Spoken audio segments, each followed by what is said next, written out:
how adults meet puppies and how different that is than the way that we meet puppies? Luna's saying, hey,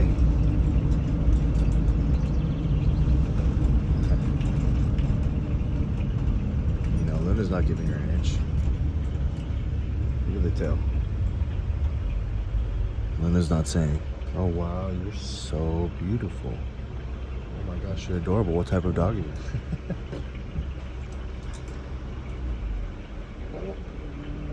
I understand. I'm just showing how dogs get the behavior they want from other dogs. And, you know, they don't cut any slack for puppies. Because if they don't, it's the same thing that happens with us. You know, if they don't introduce themselves like this to puppies, the puppies take advantage, and then what do they have to do? They have to do dog training on the puppy. Then they need to do their dog training, which, what does that mean? That means discipline or domination. So they need to, you know, snap at, growl at, dominate aggressively, momentarily, with the intention of intimidating and asking for submission. If they don't meet in the first place like this, they're gonna have to do more on the back end.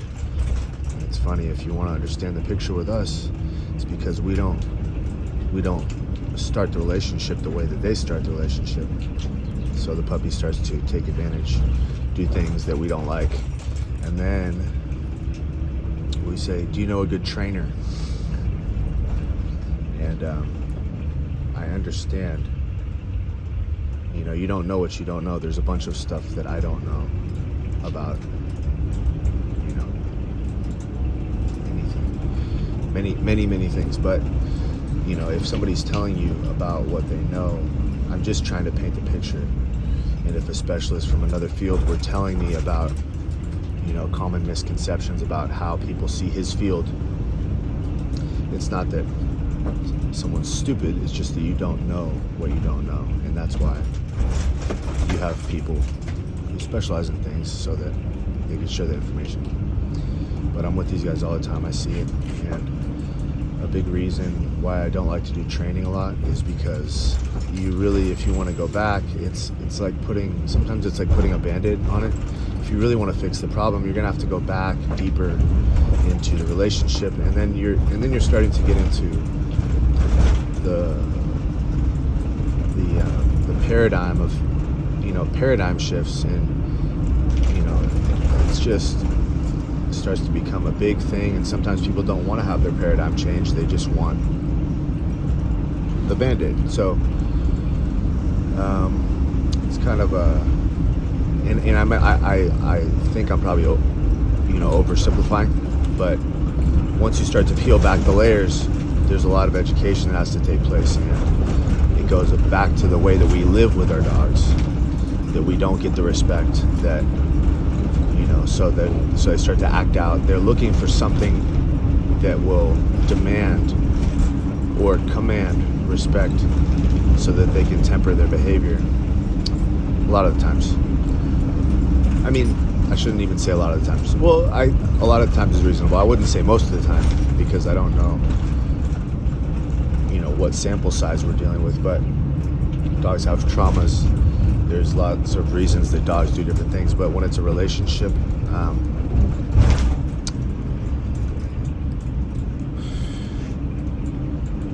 dogs have problems independent of their relationship with people. But a lot of times we don't create a relationship that's going to set the dog up for success in our world or for being balanced in our world. And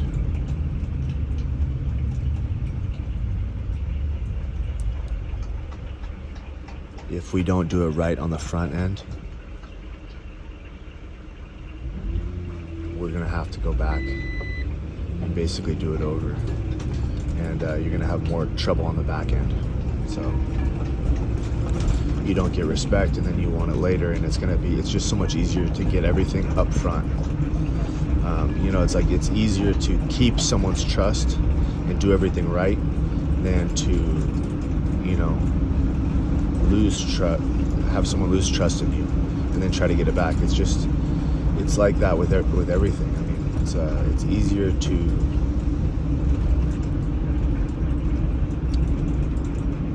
do it right from the beginning than to try to fix it later. And so I'm just showing how adults greet puppies and how it's different than us. And when you see it, it makes sense. But if you don't,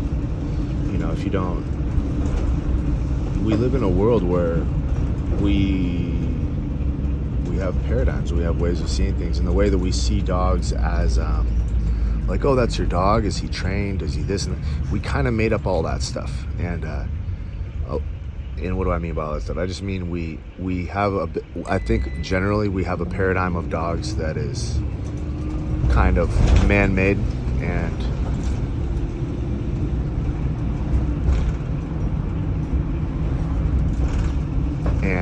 within that paradigm we might not be able to find solutions because not because we won't find solutions within the paradigm, but it's because of the paradigm that we can't find the solutions.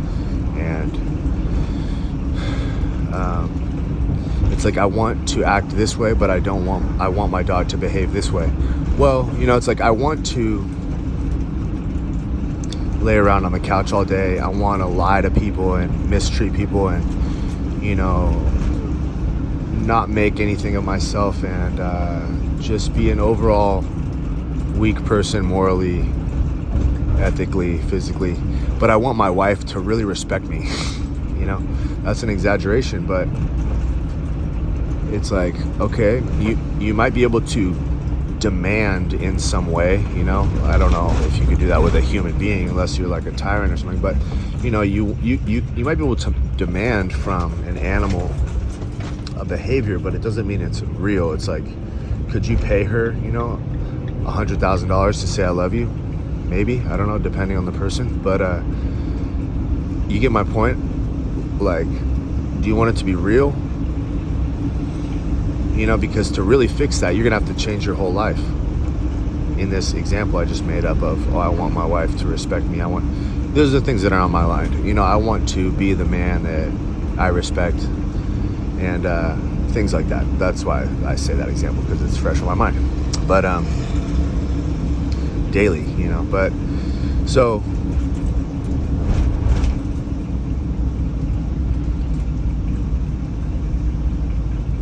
yeah, I'm just kind of trying to crack open just a little bit. Sometimes I'll see something and I'll see the lesson in that, and if I could put some words to that could help me clarify to myself and also possibly to other people, then that's what I'm doing here. So hopefully that sheds a little bit of light behind the scenes. A lot of times we'll get little snapshots of this thing or that thing, little snapshots of reality, but we don't see how things play out. We're kind of like for quick fixes, as opposed to what happened to that company after the consultants. Steve Jobs was saying one time, he's like, well, consultants are great. I forgot if he said that actually. He's the point of what he was saying about, the consultants are great, but the thing is, they don't stick around for the long-term effects. So maybe I could come in and make your dog do this or make him do that, but there's long-term effects. And if you look at the real long-term, solid, proven solution to a lot of behavioral problems, it's gonna probably possibly go outside of the paradigm of a lot of people. And so down to the relationship, back to understanding that they're an animal and they have their own set of socially acceptable behaviors, and we have to